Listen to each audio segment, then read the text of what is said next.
આજે આપણે સાઉથ સાઈડનું તુવરનું દાળ અને સાંભાર એના જોડે સાંભાર બનાવવા માટે આપણે જોઈએ 1 કપ દાળ.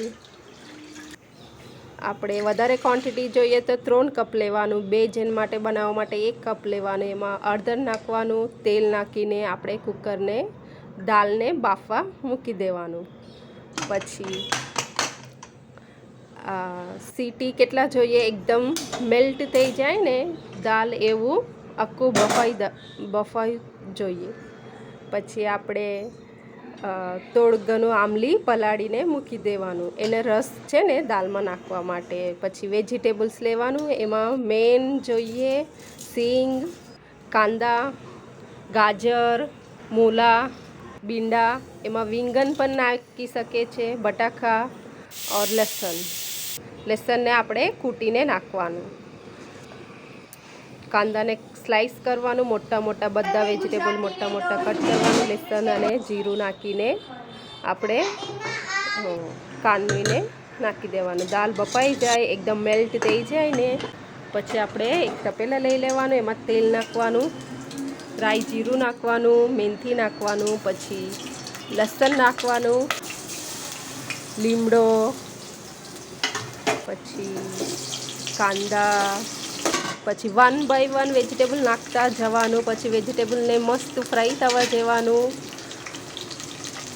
સિંગ નાખવાનું. મારા વિડીયો તમને ગમે તો લાઈક કરજો, શેર કરજો, સબસ્ક્રાઈબ કરજો. મૂલા નાખવાનું, લીમડો નાખવાનું, પછી મસ્ત ફ્રાય થવા દેવાનું. પછી આપણે થોડીક વાર ઢાંકણ નાખીને મૂકી દેવાનું. આપણે મસ્ત ફ્રાય થઈ જાય એને આમલીનો રસ કાઢીને પછી આ વેજીટેબલ્સમાં અડધર આપણે બીજું તપેલામાં સાંભારમાંનું મસાલા બનાવે. આપણે સિમ્પલ મસાલા છે. ખાલી આપણે જીરું લેવાનું, જેરી ઘણું મેથી લેવાનું. પછી એનું સેલો ફ્રાય કરીને પાવડર કરીને આપણે સાઈડ પર મૂકી દેવાનું. અને આમલીનું પાણી એમાં વેજીટેબલ ફ્રાય થઈ જાય.